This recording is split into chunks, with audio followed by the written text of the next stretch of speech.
ही कांदा एक्सप्रेस अडवण्यामागचं आमचं उद्दिष्ट एवढं आहे, दिल्लीला चांगला कांदा घेऊन जा. ह्याच्यात सडलेला कांदा आहे. चांगला कांदा शेतकऱ्याच्या घरी पडलेला आहे. हा जो आहे तो सडलेला आहे. मग चांगला कांदा घेऊन जाण्यासाठी कोणती ट्रेन आहे? आम्हाला या ट्रेनमध्ये चांगला कांदा आहे का? कुठल्या सेंटरवरून यांनी तो कांदा आणलेला आहे? कोणत्या शेतकऱ्याने त्या सेंटरला कांदा दिलाय? एवढी माहिती द्यायला यांचा पारदर्शक कारभार घाबरतो का? गेली 5 वर्ष हा कारभार घाबरतोय. शेतकऱ्याला त्या ठिकाणी माहिती दिली जात नाही. याचे सेंटर्स कुठे खोललेले याची माहिती दिली जात नाही. मग ही ट्रेन कुठे चालली आहे याची माहिती आम्हाला व्हावी म्हणून आम्ही ही ट्रेन अडवली आहे. दिल्लीच्या शेतकऱ्याला चांगला कांदा गेला पाहिजे हा आमचा अट्टा आहे. सडलेला कांदा गेला नाही पाहिजे. मागणी काय आहे आणि तुमची भूमिका काय आहे? आमची मागणी हीच आहे ना, सरळ सरळ दिल्लीला चांगला कांदा घेऊन जावा. शेतकऱ्याच्या घरी जो चांगला कांदा पडलेला आहे, फेब्रुवारी मार्च एप्रिल मध्ये कांदा ठेवलेला आहे आम्ही, तो अजून नाही सडला आणि तुमचा 15 दिवसात कांदा सडला. त्याचा आम्ही त्या ठिकाणी ती उघड केला त्या विषय.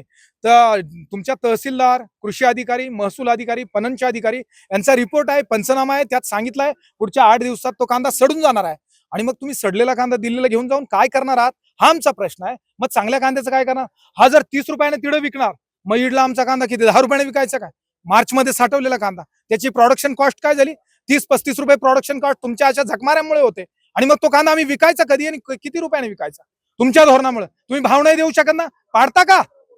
CWCC, NCCF आणि नाफेडच्या अधिकाऱ्यांवर देखील आपण आरोप केले. अहो, नाफेड आणि NCCF कमी होतं काय? एवढे हरामखोरी या CWC ने केलेली आहे. म्हणे CWCच्या अधिकाऱ्यांना हात नका लावू. अरे आम्ही विनंती करतोय ते म्हणतात हात नका लावू.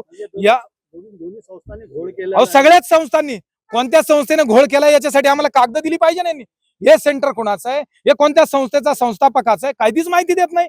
RTI करा म्हणता. आता इथं RTI केला, यांनी माहिती नाही दिली. मग याचा अपिली अधिकारी कुठे असणार?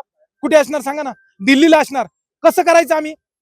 भूमिका काय आता? आमची भूमिका एवढी आहे, ही ट्रेन मध्ये कांदा कुठला आहे, कोणत्या सेंटरचा आहे याचं आम्हाला डिस्क्रिप्शन यांनी आम्हाला कागदावरती द्यावं, सही शिक्क्यानिशी द्यावं. या ट्रेन मध्ये कोणत्या प्रकारचा कांदा आहे हे आम्हाला सांगावं. आम्ही काय अतिरेकी डाकू आहोत का ट्रेन अडवायला? आम्ही ट्रेन अडवली नाहीये, थांबवली आहे. कशासाठी थांबवली आहे? कोणता कांदा याच्यामध्ये आहे ते पाहण्यासाठी. ही जर आता जात असेल तर आमचा जीव आधी जाईल आणि मग गाडी जाईल. नमस्कार. खरं जर बघितलं तर शासनाने NCCF आणि नाफेड सारख्या योजना ज्या सुरू केल्या खऱ्या अर्थाने त्या शेतकरी हिताच्याच आहेत. परंतु जेव्हा या योजना सुरू झाल्या तेव्हा मार्केटचा रेट जर बघितला तर नाफेड मार्केट रेटपेक्षा कमी दराने कांदा खरेदी करत होतं. तरी सुद्धा शेतकऱ्यांनी नाफेडला मदतच केली, नाफेडला कांदा दिला. याचं कारण असं की शेतकरी हिताच्या योजना सुरू राहायला पाहिजे, शेतकरी त्यामध्ये भरडला जायला नको. परंतु शासनाच्या बाजूने शेतकरी काम करत असताना आज अचानकपणे कुठेतरी 30-32 रुपये कांदा झाला आणि शासनाने लगेच हा नाफेड अंतर्गत NCCF अंतर्गत साठवलेला कांदा लगेच मार्केटमध्ये उतरवण्याची तयारी केली सुरू. लासलगाव रेल्वे स्टेशनवरून लगेच आज दिल्लीला रेल्वे रवाना झाली. म्हणजे याचा अर्थ असा होतो की शासन एकतर शेतकऱ्याचा भाव वाढू देत नाही आणि आज कुठेतरी 30-32 रुपये कांद्याचे भाव झाले तर तुम्ही लगेच तुमच्याकडे साठवलेला कांदा त्या ठिकाणी मार्केटमध्ये आणणार. आमचा प्रश्न एकच आहे की आणखी नवीन कांदा येण्यासाठी 3 महिने अवकाश आहे. या 3 महिन्यामध्ये पुढील 1.5 ते 2 महिने शेतकरी कांदा मार्केटला पुरवू शकतो, जेणेकरून कांदा बाजारभाव जास्त न वाढता 40 रुपयापर्यंत तो जाणार आहे. मग त्यापुढे जाऊ नये म्हणून तुम्ही आजच जर कांदा उतरवला तर त्या कांद्यामुळे काय होईल, 3 महिन्यानंतर प्रचंड मोठा तुटवडा निर्माण होईल आणि त्यानंतर कांद्याचे भाव कुठे जाऊ शकतात हे सांगता येणार नाही. म्हणून शासन आणखी वेगळ्या जाचकाठी त्या ठिकाणी शेतकऱ्यांवरती लादू शकतं. मग याचा अर्थ असा होतो की शासनाने जर आजच कांदा त्या ठिकाणी उतरवला म्हणजे शासनाचा कांदा खराब होत आहे का? नाफेडचा कांदा कमी दर्जाचा खरेदी केला गेला होता का? याही गोष्टी कुठेतरी हाही प्रश्न त्या ठिकाणी मनाला भेडसावतो.